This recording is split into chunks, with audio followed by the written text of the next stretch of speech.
साल 1993 में दोस्तों एक मूवी आई थी दामिनी। उसमें एक डायलॉग है, तारीख पर तारीख मिलती रही है, लेकिन इंसाफ नहीं मिला मिलॉर्ड, इंसाफ नहीं मिला।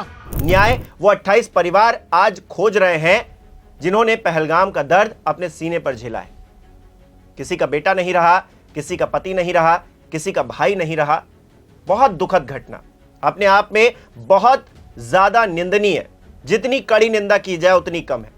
लेकिन कड़ी निंदा से बात नहीं बनेगी, इस पर कार्रवाई भी करनी होगी और सख्त कार्रवाई करनी होगी और पाकिस्तान को दिखाना होगा कि आखिरकार उसने जो कायराना हरकत की है उस पर भारत क्या कड़ा एक्शन ले सकता है। लेकिन पिछले 10 दिनों में कौन सा एक्शन लिया गया है यह अपने आप में सवालों के घेरे में है। सिर्फ मीटिंग की जा रही है। नमस्कार दोस्तों, मेरा नाम हिमांशु मिश्रा है और आप देख रहे हैं 4 PM न्यूज नेटवर्क। पिछले 10 दिनों का सिलसिला अगर आप देखेंगे तो मीटिंग्स ही हुई हैं। कई बताया जा रहा है कि दिल्ली में मीटिंग हो रही है, कभी कश्मीर में मीटिंग हो रही है, कभी उमर अब्दुल्ला मीटिंग कर रहे हैं, कभी गृह मंत्री अमित शाह मीटिंग कर रहे हैं। प्रधानमंत्री नरेंद्र मोदी, आपको याद होगा कि जब उनको इस घटना के बारे में पता चला तो वो विदेशी दौरा छोड़कर भारत लौट आए और आते ही उन्होंने मीटिंग्स का दौर शुरू कर दिया। तब से वो कई बार मीटिंग कर चुके हैं। लेकिन उन मीटिंग्स से निकल क्या रहा है? 10 दिन में हमने आखिरकार पाकिस्तान को कौन सा ऐसा गहरा जख्म दिया है जिससे वो समझ पाता कि उसकी कायराना जो हरकत थी उस पर उसको पछतावा हो रहा होता। हमने कहा कि इंडस वाटर ट्रीटी हमने कैंसिल कर दी है, लेकिन क्या भारत पूरी तरह से पाकिस्तान को पानी एक एक बूंद के लिए तरसा पाया? यह भी अपने आप में एक बड़ा सवाल है। और मीडिया रिपोर्ट्स इस बात का दावा कर रही हैं कि 10 साल 20 साल लग जाएंगे आपको ये जो आपने बातें कही हैं इसको पूरा करने में।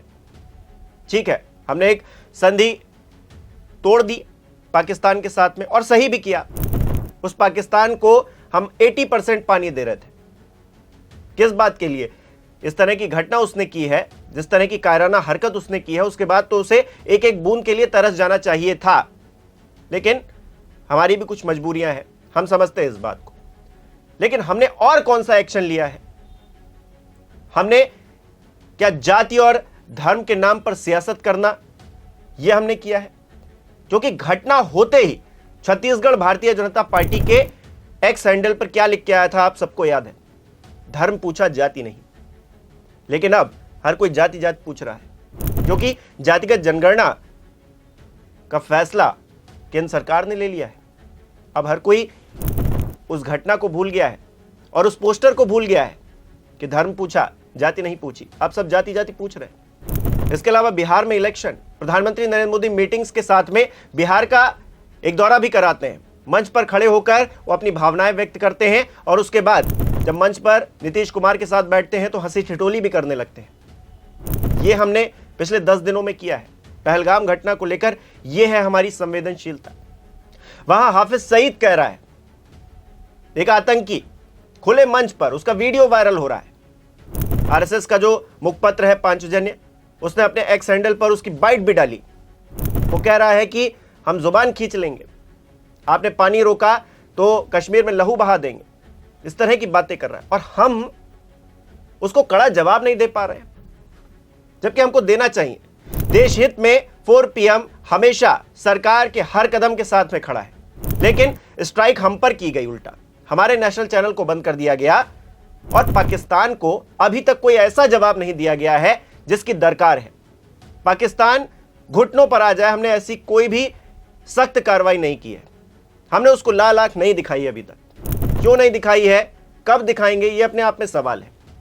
मैं बार बार कह रहा हूं कि देश हित में 4 PM सरकार के हर कदम का समर्थन कर रहा है, लेकिन आप कदम बढ़ाइए तो, कोई ऐसा एक्शन लीजिए तो जिस पर हमें गर्व महसूस हो कि हां देखिए भारत ने पाकिस्तान को धूल चटा दी। बीते रोज फिर से एक मीटिंग हुई। इस मीटिंग में तीनों सेनाओं के जो अध्यक्ष थे वो मौजूद थे। NSA अजीत डोभाल मौजूद थे, CDS अनिल चौहान मौजूद थे, रक्षा मंत्री राजनाथ सिंह, प्रधानमंत्री नरेंद्र मोदी इसकी अगुवाई कर रहे थे। उससे भी सिर्फ संदेश निकल कर आया कि हम सख्त कार्रवाई करेंगे, लेकिन वो सख्त कार्रवाई इन 10 दिनों में होती हुई दिखाई नहीं दी है और कब होगी यह भी अपने आप में सवाल है। पाकिस्तान के रक्षा मंत्री हैं ख्वाजा आसिफ, वो राइटर्स के साथ में इंटरव्यू कर रहे थे, कह रहे थे कि 24 से 48 घंटे में भारत हमला कर सकता है, भारतीय सेना हमला कर सकती है। इस बात को गोदी मीडिया ने आपको खूब बढ़ा चढ़ाकर बताया। कहा कि देखिए किस तरह से पाकिस्तान डरा हुआ है, और डरना भी चाहिए उसे, लाजमी सी बात है, लेकिन ख्याली पुलाव हमें नहीं पालने चाहिए। फिर ख्वाजा साहब जो है अपने बयान से ही पलट गए। उन्होंने कहा हमने ऐसा कुछ कहा ही नहीं, हमारे बयान को तोड़ मरोड़ कर पेश किया गया।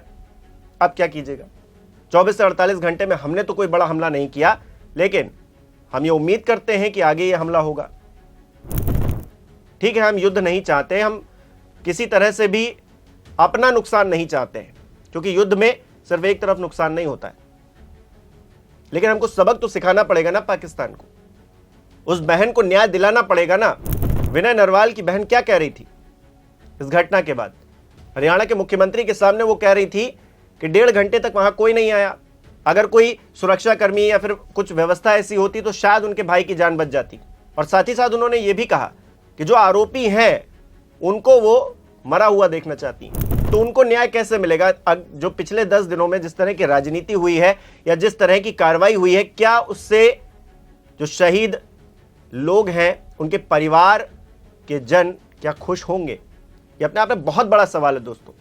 10 दिन काफी समय होता है किसी को सबक सिखाने के लिए, लेकिन क्या हम सबक सिखा पाए हैं?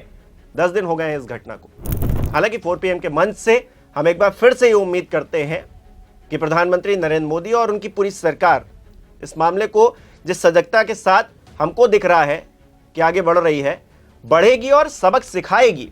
पाकिस्तान को एक करारा जवाब मिलेगा, सिर्फ बातों से नहीं, एक्शन से भी।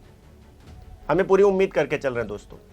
लेकिन पिछले 10 दिनों की जो तस्वीर दिखी है, जातिगत जनगणना पर जिस तरह का फैसला कैबिनेट ने लिया है बीते रोज, उस पर प्रधानमंत्री नरेंद्र मोदी की तारीफों के फूल बांधे जा रहे हैं।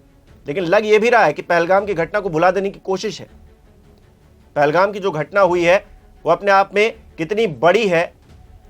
सिविलियंस, आम सिविलियंस को निशाना बनाया गया। सवाल उठ रहे हैं तमाम तरह के कि सुरक्षा में इतनी बड़ी चूक कैसे हो गई। वहां पर 2000 लोग मौजूद थे, फिर सुरक्षाकर्मी वहां पर मौजूद क्यों नहीं थे? सर्वदलीय बैठक से जो बात निकलकर सामने आई कि हम जून में उस इलाके को खोलते हैं, लोकल्स की गलती है कि उन्होंने पहले से वहां पर इतना टूरिज्म किया और लोग वहां पर मौजूद थे, सुरक्षा की व्यवस्था नहीं थी। फिर द हिंदू ने उस पर जिस तरह का आर्टिकल छापा पोल खोलते हुए, वो भी अपने आप में तमाम चीजें हैं ना। ठीक है, हम वो सवाल नहीं उठा रहे, लेकिन हम ये पूछ रहे हैं कि आखिरकार 10 दिनों में ऐसा कौन सा कड़ा एक्शन हुआ है जिससे पाकिस्तान घुटनों पर आ जाता? देश हित में ये सवाल है। हर आम आदमी इस सवाल का जवाब चाहता है। सरकार देना चाहे तो दे, नहीं तो हमारे चैनल को, तो नेशनल चैनल को वैसे ही ब्लॉक करके रख दिया है। आप क्या कहते हैं इस पूरी घटना पर? हमें कमेंट करके जरूर बताइए। बहुत बहुत धन्यवाद।